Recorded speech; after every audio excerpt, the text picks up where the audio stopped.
Endelea kutufuatilia An-Nurul Islamia, mwangaza kwa Waislamu. Fahasada Adam, akamfanyia hasadi baba yetu Adam. Lamma raahu fawqa almalaika, wakati alipomuona Nabii Adam kapata cheo, kasujudiwa na malaika. Allah subhanahu wa ta'ala anaelezea, anasema wa idh qala rabbuka lilmalaikati inni ja'ilun fil ardi khalifa. Wa idh qala, kumbuka aliposema rabbuka, mola wako, lilmalaika, kuambia malaika, inni ja'ilun fil ardi khalifa, hakika mimi natakaumba ndani ya ardhi kiongozi ambaye atakuja tawala, kiongozi ambaye atakuja ongoza. Malaika wakamwambia Allah subhanahu wa ta'ala, qalu atajalu fiha man yufsidu fiha wa yasfiku dima wa nahnu nusabbihu bihamdik wa nuqaddisu laka. Mola wetu, hivi watakaumba ndani ya ardhi, watakatuletea kiumbe ambaye atakuja fanya ufisadi, uharibifu, amage damu. Wa nahnu nusabbihu bihamdik wa nuqaddisu laka, na sisi tunakusabih kwa sifa zako na tunakutukuza. Qala inni a'lamu ma la ta'lamun, Mwenyezi Mungu akasema mimi najua yale ambao nyinyi hamuyafahamu. Allah subhanahu wa ta'ala akamuumba Nabii Adam.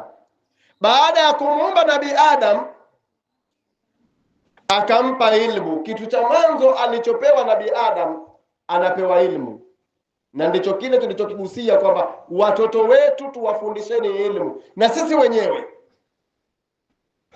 Jambo la mwanzo anapewa Adam, wa allama Adam al-asmaa kullaha thumma aradahum ala al-malaika faqala anbi'uni bi asma'i haula'i in kuntum sadiqin.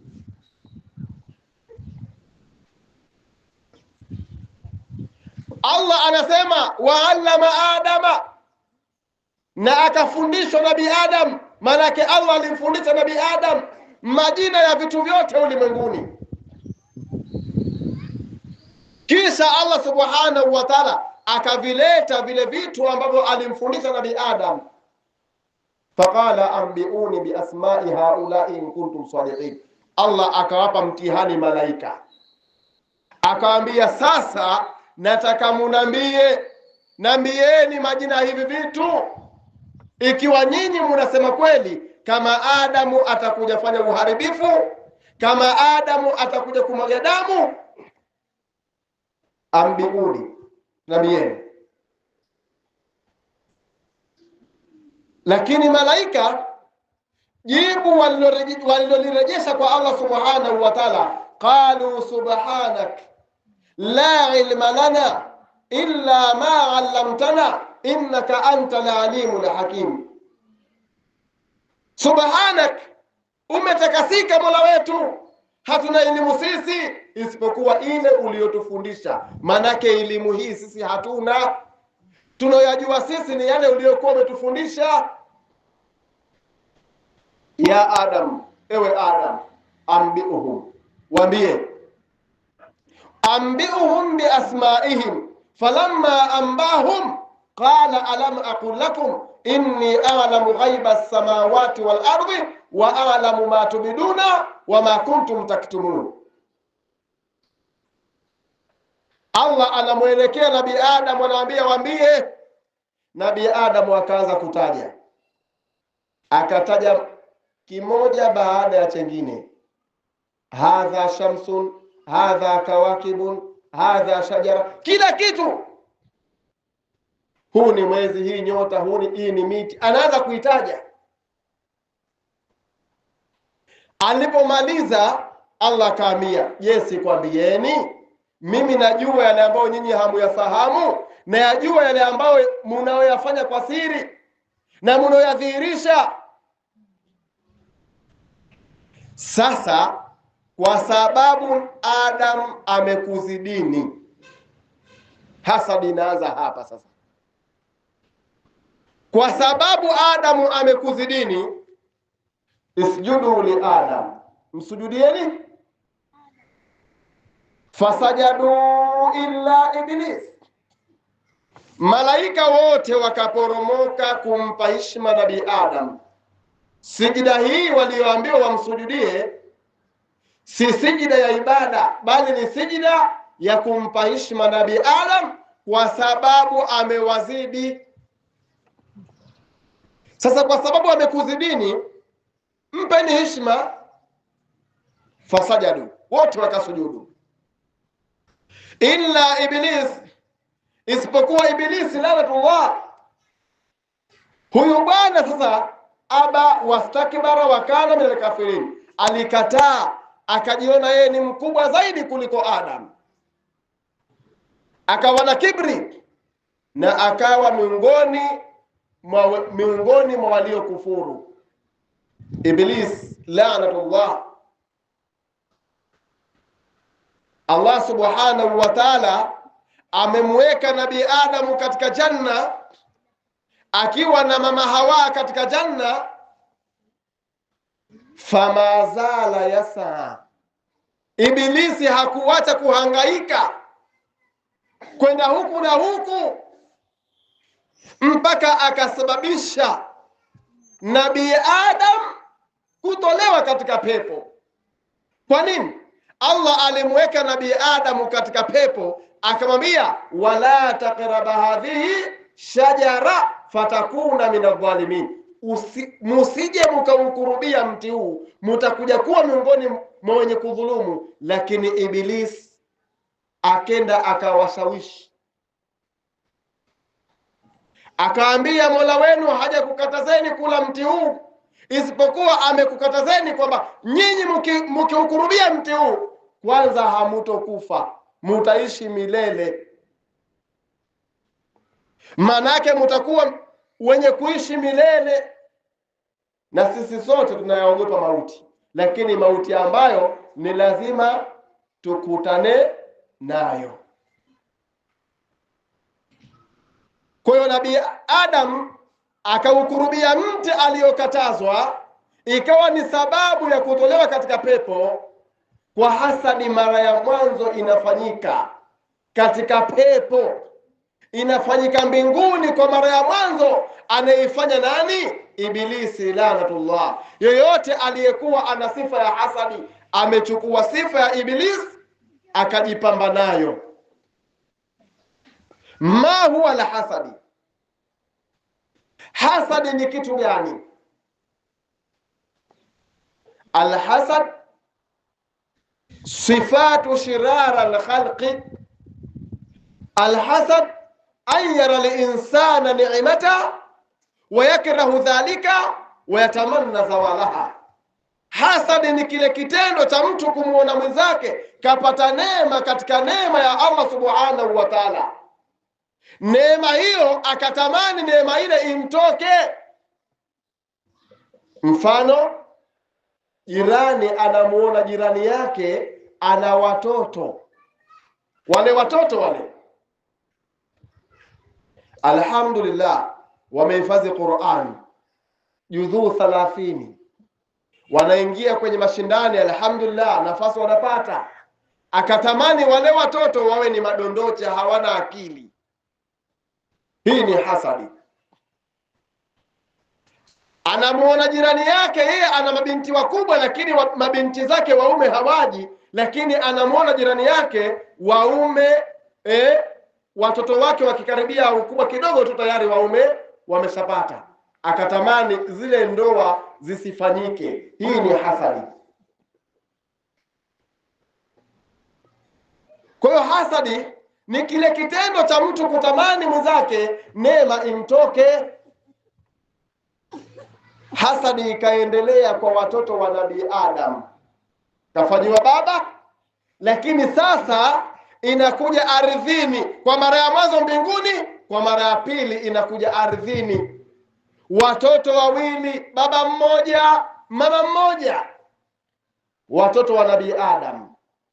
Watulu alaihim naba bnai Adam bilhaq idh qarraba qurbana fatuqbila min ahadihima walam yutaqabbal min al-akhar qala la aqtulannak qala innama yataqabbalu Allahu min al-muttaqin. Watoto wa Nabii Adam, Qabil na Habil. Allah subhanahu wa ta'ala alitoa amri yake. Qabil alizaliwa na mwanamke ambaye anaitwa Iklima. Iklima kana min ajmali nisai. Huyu mwanamke alikuwa ni mzuri kwa wakati wao.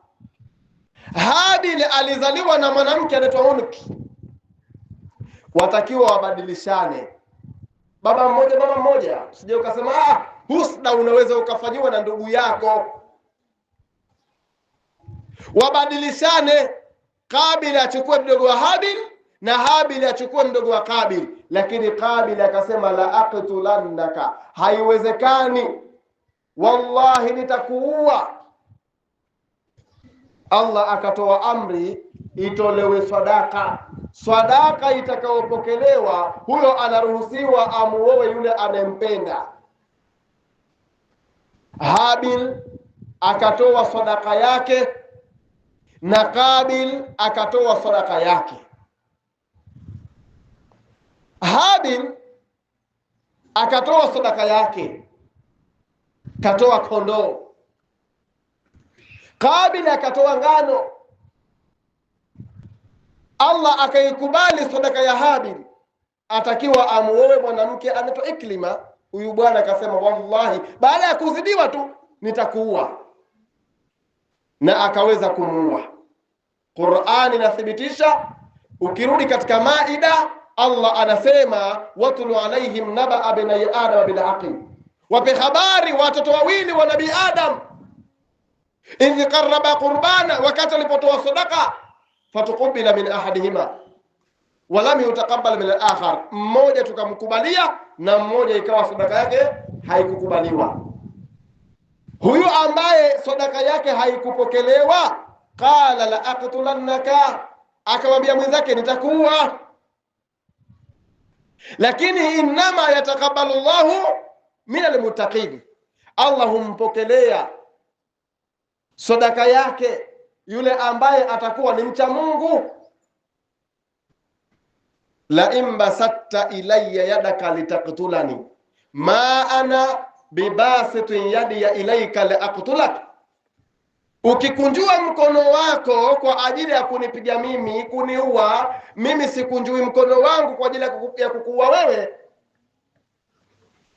Inni akhafu Allah rabbal alamin, mimi mwenyewe namuogopa Allah subhanahu wa ta'ala, mola wa ulimwengu wote. Qabil, tunakwenda haraka haraka, muda huo unatupotea. Qabil akawa anamtafutia timing ya kumuua mwenzake, akamsubiri Habil, kakaa kwenye mti kapunzika, ataka amuue, lakini hajui auwe vipi, hata vile kuua hajui ni vipi. Akaja Ibilisi laanatullah, akamwambia chukua jiwe umpige nalo. Kachukua jiwe akamwachilia nalo. Qabil kamuua ndugu yake Habil pale pale, akafa.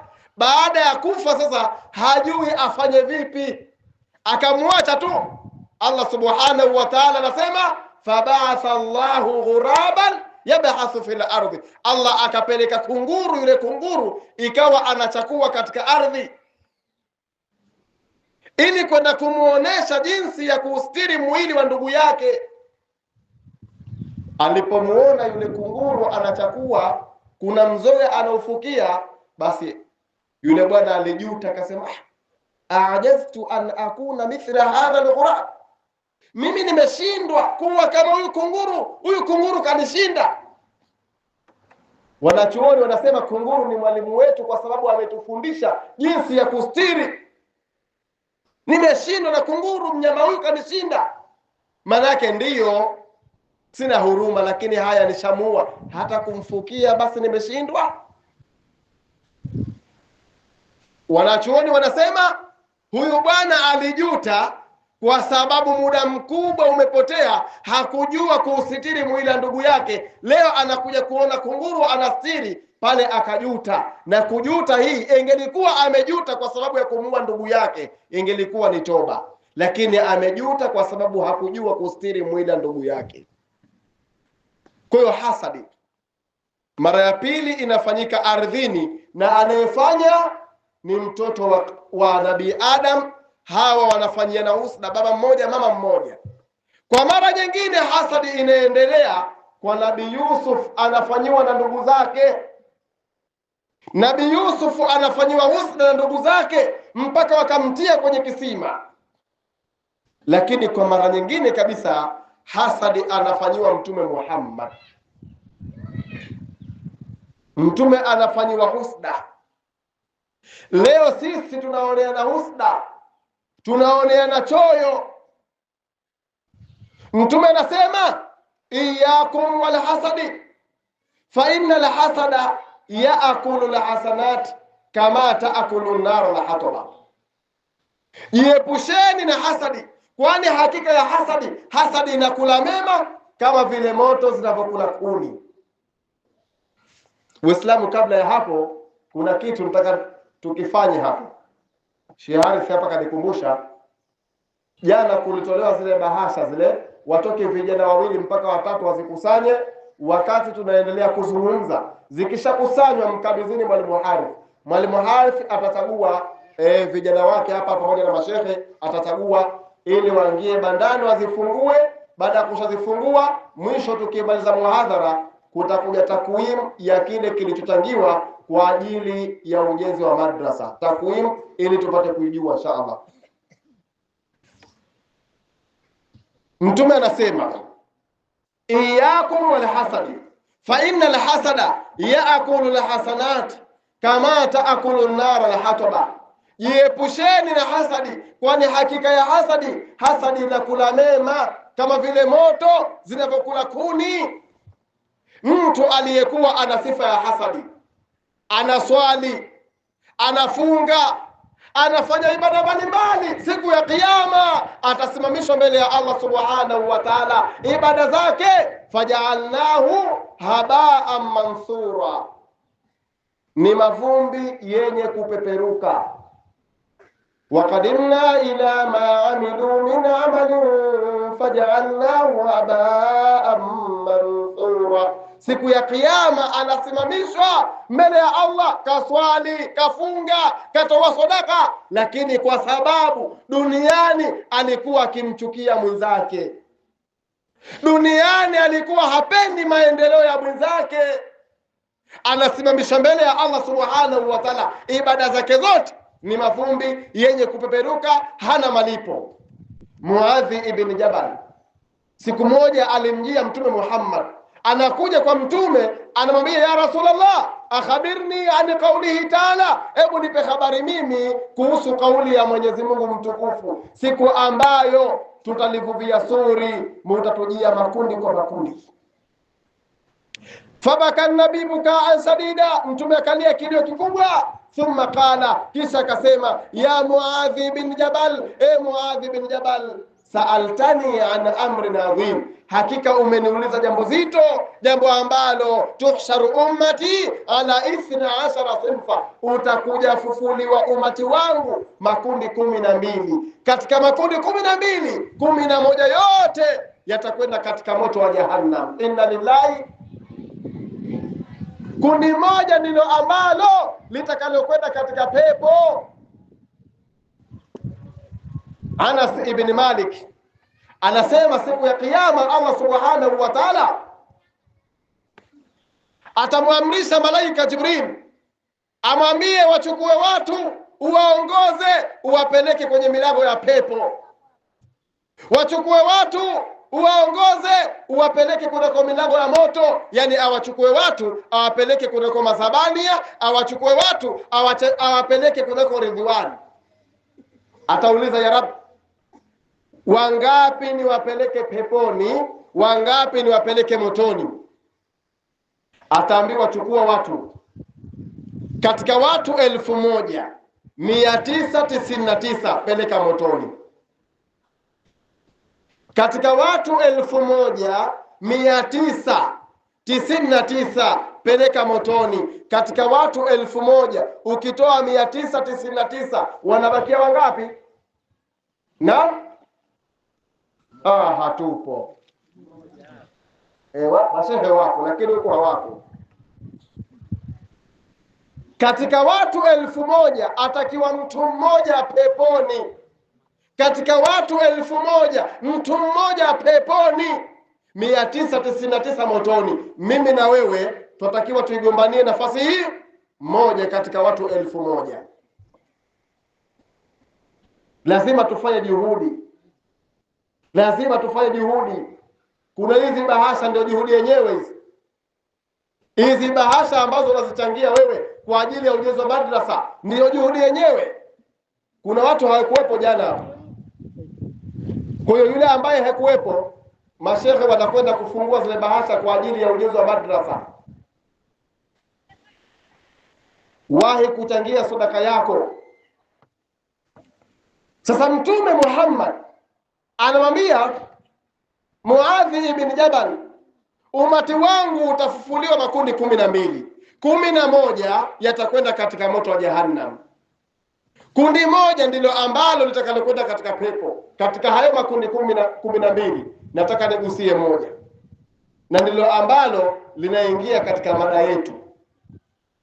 Kundi la pili, kundi la mwanzo ambalo litafufuliwa siku ya Kiyama, anasema Mtume Muhammad, litatoka makaburini mwao laisa lahum yadani wala rijlani, likiwa halina mikono wala halina miguu.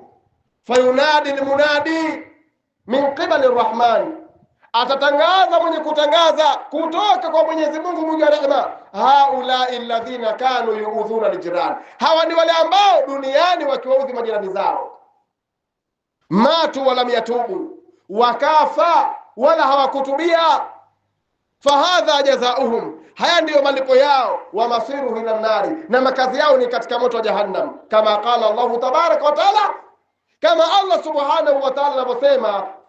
Allah anasema walijari dhil qurba walijari ljunubi, na majirani wa karibu na majirani wa kando wafanyiwe wema.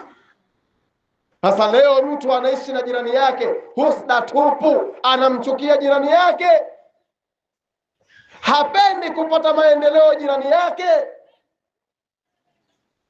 Kundi la fufuliwa halina mikono halina miguu, likiwa hivyo lilivyo natakiwa litembee katika uwanja wa mahshar, lende katika uwanja wa hukumu, lipite katika surati. Mtume anasema surati na njia panda 3. Njia panda ya kwanza wapandisha mlima, ya pili wateremsha mlima, ya tatu waliosha sawasawa, unakwenda zako peponi. Kuna watu wanapita katika surati ikiwa surati yatingishika. Kuna watu yale madhambi yao wanapita wakiwa wanasota, na surati ikiwa inakata. Kuna watu wapita watetemeka, halafu kandoni kuna ndoana zinakuja. Zile ndoana zinawakamata, zinavuta, zinawatupa katika mahandaki ya moto wa Jahannam.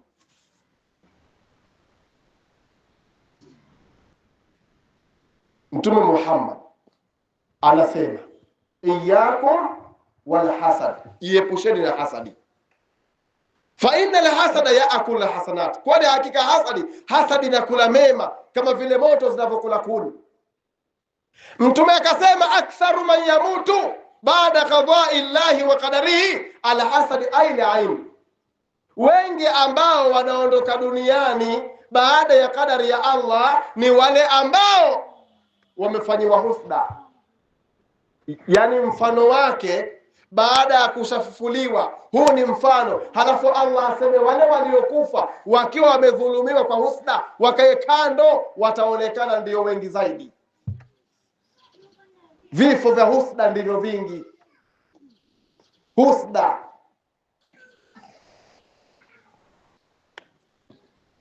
Mtume Muhammad anasema la hasada illa ithnataini, hakuna kuoneana choyo isipokuwa kwa mambo mawili.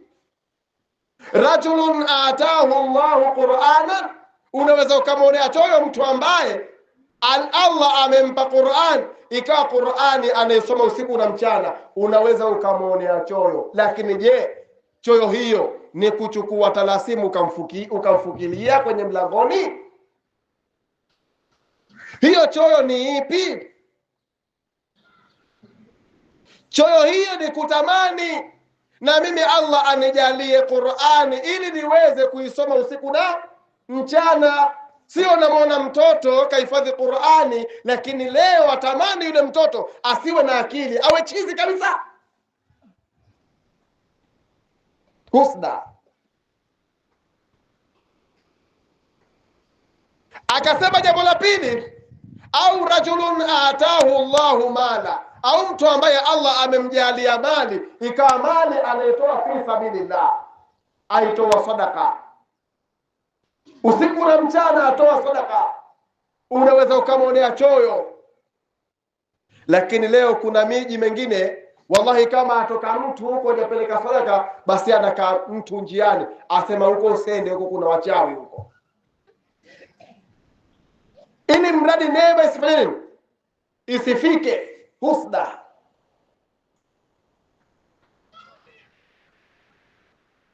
Ikawa mtu anaitoa usiku na mchana, huyu unaweza kumwonea choyo. Na kumwonea choyo ni vipi? Ni kutamani na mimi Allah anijalie mali ili niweze kuitoa fi sabilillah.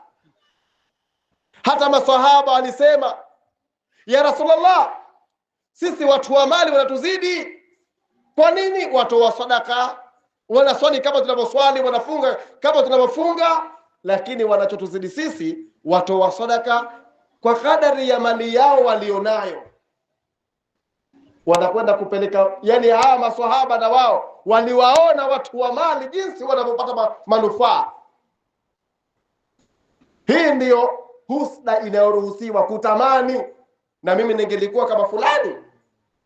Lakini subiri, kumbe ndio kashakuwa shehe, apelekewa kombora moja tu, apelekewa kombora moja tu. Na hizi hasadi hizi ziko aina mbili. Yani hiyo ndio nazungumza, na hiyo nyingine ambayo sijagusia ndio yenye madhara zaidi.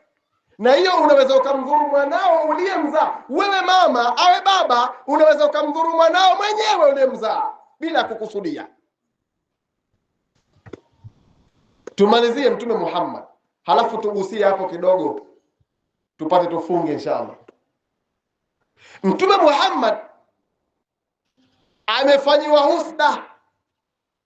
Kwa hiyo kwa mara nyingine afanywa Mtume Muhammad husda. Watu watamani mtume aondoke duniani. Kwa nini? Kwa sababu atangaza kalima ya la ilaha. Wakenda kwa bwana mmoja alikuwa ana ilmu ya sihiri, ilmu ya uchawi.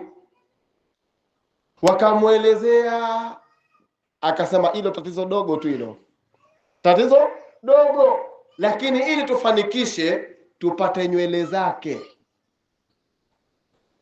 zipatikane nywele za Mtume Muhammad. Kwa sababu alikuwa mfanyakazi, akenda akatumiliwa yule bwana apate nywele za mtume, na yule bwana akakubali. Akenda akachukua kwenye kitana kile, kwa wakati huo ni vitanda vya mbao. Akenda akaangalia kuna nywele zile, akaanza kuzikusanya, halafu kapeleka. Alivyopelekewa akachukua zile nywele, akafanya anavyofanya yeye mwenyewe, halafu kachukua utari akaufunga mafundo 11. Halafu zikachukuliwa nywele zile zikatiwa kwenye karara la mtende, likenda likazamishwa kwenye kisima. Baada ya kufanya hivyo tu, mtume sasa akaanza kupata madhara, akawa anaumwa kidogo mpaka hali ikabadilika. Mtume Muhammad amekaa hajiwezi, maradhi yameshamshika. Anakuja malaika Jibril akiwa na mwenzake Mikaili, mmoja amekaa miguuni, mmoja amekaa kichwani. Yule mmoja ikawa anamuuliza mwenzake, huyu kafanyiwa nini? Wanampa ilmu, wanasema huyu kafanyiwa husda, huyu kasihiriwa, kafanyiwa husda, karogwa. Nani aliyemroga? Ni fulani. Ukisoma kitabu kimoja kinaitwa Swarimul Batari utakwenda kukuta habari, anasema ni fulani ndiye aliyemroga. Haya, imefanya vipi? Ndio akaelezea. Zikachukuliwa nywele zake, zikatoa kwenye karala mtende, ikafungwa tari, ikatumbukizwa kwenye kisima. Wakatuma maswahaba pale, mtume anazinduka, anaambia, ya Aisha, ewe Aisha, Allah ameshanifahamisha chanzo cha maradhi yangu, na Allah ameshanifahamisha tiba ya kutibu maradhi yangu. Wakatuma maswahaba wende wakafue maji, kwa lugha hii ya huku, wakafue nini? Maji kwenye kisima. Wakatoa maji kwenye kisima kuitafuta nini? Watu wanasema kwa lugha nyingine sihiri, kutafutwa sihiri. Mwisho wakaona karara limo, wakalitoa, wakatoa, wakafumua, wakaona lile kombora limo, wakapeleka kwa Mtume Muhammad. Hapo ndipo Mtume alipopewa qul a'udhu birabbil falaq wa qul a'udhu birabbi, yasoma aya moja na funguliwa fundo moja. Qul a'udhu birabbil falaq, fundo moja. Min sharri ma khalaq, sawa, mpaka mwisho. Qul a'udhu birabbin nas pamoja na nas, unapata aya 11 kwa mafundo 11. Mtume baada hapo akawa anapata nafuu kidogo kidogo. Nikuulizeni akina mama, nyinyi sio wakati mwingine mkichana zile nywele zenu zile, mkisukana kwenye lile shanuo, nywele hamuzibakishi? Na mwajua madhara yake? Watu wasema wakati mwingine akupigae yupo karibu na wewe. Ndiyo hiyo.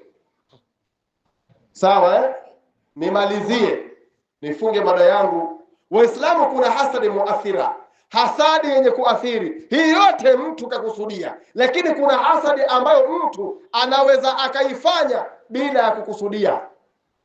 Hii ukirudi kwenye Qur'ani, Mwenyezi Mungu asema, wadhrib lahum mathala rajulaini ja'alna li ahadihima jannatayn min a'nabin wa hafafnahuma binakhl wa ja'alna bainahuma zar'a. Hizi aya ni kubwa, lakini tufupishe. Qur'ani nasema, Allah subhanahu wa ta'ala anatupa habari ya watu wawili katika Kahfi. Ukirudi Kahfi, watu wawili ambao mmoja Allah alimpa neema za mashamba mawili. Mashamba yale ikawa ndani yake munapatikana matunda yake. Allah anasema atat ukulaha, ikawa napatikana mazao yake. Manake ndani ya shamba kuna mitende, mizabibu, ikawa imenawiri vizuri na matunda mazuri. Lakini tatizo lenyewe sasa, yule bwana alisema neno, na nizungumza kwa kufupisha nini, tukichukua Qur'an tutakuwa muda mrefu. Anasema yule bwana alimwambia mwenzake, ana aktharu minka malan wa a'azzu nafara, mimi nimekushinda wewe mali, mimi nimekushinda. Yule bwana baada ya kusema yale maneno, alipokwenda kutembea siku ya pili yake, wadakhala jannatahu wa huwa zalimu li nafsi, qala ma adhunnu an tabida hadhihi, anaingia katika shamba lake hali ya kuwa amedhulumu nafsi yake. Anaona mabadiliko, yale matunda yote yameharibika.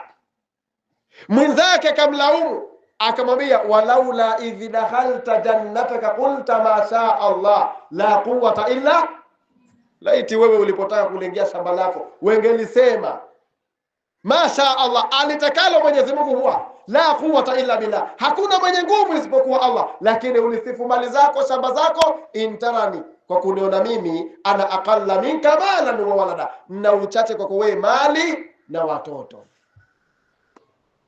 Huyu bwana anaziduka, kumbe ni vile nilivyokosea.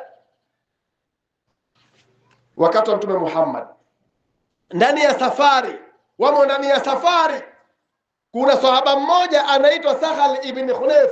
Wakati mtume amepunzika, huyu bwana ameingia sehemu ya stara kwa ajili ya kwenda kukoga. Kando kando anapita swahaba anaitwa Amru ibn Rabia, anaona sehemu za juu za Sakhal ibn Hunayf, anasema ma raaitu jilda min Sakhal ibn Hunayf, sijapata kuona ngozi mzuri kama ngozi ya Sakhal ibn Hunayf. Kumbe Sakhal ni mzuri. Baada ya kutamka tu yale maneno, Sakhal kapoteza fahamu, akaanguka, kila akisubiriwa hatokezei. Maswahaba walipokwenda wakamkuta swahaba yule ameanguka, kapoteza fahamu, wakambeba wakampeleka mbele ya Mtume Muhammad. Mtume anauliza, hivi kati yenu kuna mtu yoyote ambaye mnamtuhumu ambaye pengine amegombana au kapigwa huyu? Maswahaba asema hakuna, ila mwisho tumemsikia Amru ibn Rabia akimsifia, akisema sijapata kuona ngozi nzuri kama ngozi ya Sakhal ibn Hunayf. Mtume akamwelekea yule sahaba akamwambia, umesharidhika? Lile ulilo ukilitafuta umeshalipata, si vibaya wewe kumsifia mwenzako. Lakini kwa nini ulipotaka kumsifia mwenzako, lima tabarra'tum au masha Allah? Kwa nini hukusema masha Allah? Au kwa nini hukusema tabarakallah? Fulani masha Allah mzuri, fulani tabarakallahu ni mzuri. Leo kuna watu kabla hawajasifia ule mgomba ule, wakiuangalia kama una ndizi, wallahi wakiuangalia tu ule mgomba wenyewe unaanguka kabla haujasifiwa. Watu wako hivyo, wakiuangalia mgomba yale macho yao tu. Kwa nini? Mtu anasema ala ainu hapo, kijicho kipo, anaangalia tu jicho lake tu lina madhara, akisema akiongeza chumvi mwenyewe lile dizi ngoma ile inaporomoka. Husda, Mtume asema iyakum wal hasad, iepusheni na husda. Husda ni kitu kibaya. Kwa nini sisi tunachukiana? Kwa nini sisi hatupendani? Husda. Siku moja alikuwa na mwanamke mmoja kwa Saidna Omar, anamwambia, mimi kila mtoto mnayemzaa anafariki. Saidna Omar anamwambia, mama yangu, wewe ndio unasababisha wanao kufariki. Hivi unakwenda kwa shehe anamwambia, shehe, mimi nina mitihani, kila mtoto ambaye namzaa anafariki, bado kizazi changu hakijasimama, bado hakijasimama. Lakini yule bwana, yule mwanamke anaambiwa, sikiliza, wewe ndiye ambaye unayesababisha wanao kufariki. Akaambiwa, yule mwanamke alikuwa na mimba, anaambiwa, nenda ukishajifungua njoo, nataka nikuthibitishie kama wewe ndiye ambaye unayesababisha wanao kufariki. Yule mwanamke akakaa, baada ya kujifungua karudi kwa Saidna Omar. Aliporudi kwa Saidna Omar akiwa ana mtoto wake, anaambiwa, mama yangu, wakati mtoto ukimnyonyesha unamfunika? Anasema simfuniki. Na hapa kuna watu hapa hawapo, lakini ukitembea huko mitaani huko unakuta wako wengine, lakini hapa hawapo. Huko mitaani wako, unakuta mtu kajiachia, anamrushia tu, ananyonya, anayepita kule anaona, akiona anaweza akamsifia mtoto au anaweza akamsifia nani? Mama. Ndivyo sivyo? Madhara yanayopatikana. Sasa yule mwanamke anaambiwa, mama yangu, mfunike mwanao, ukimnyonyesha mfunike mwanao, nataka umfunike sasa hivi, halafu mnyonyeshe. Ule ukuta unaona ule, uangalie, halafu anza kumsifia.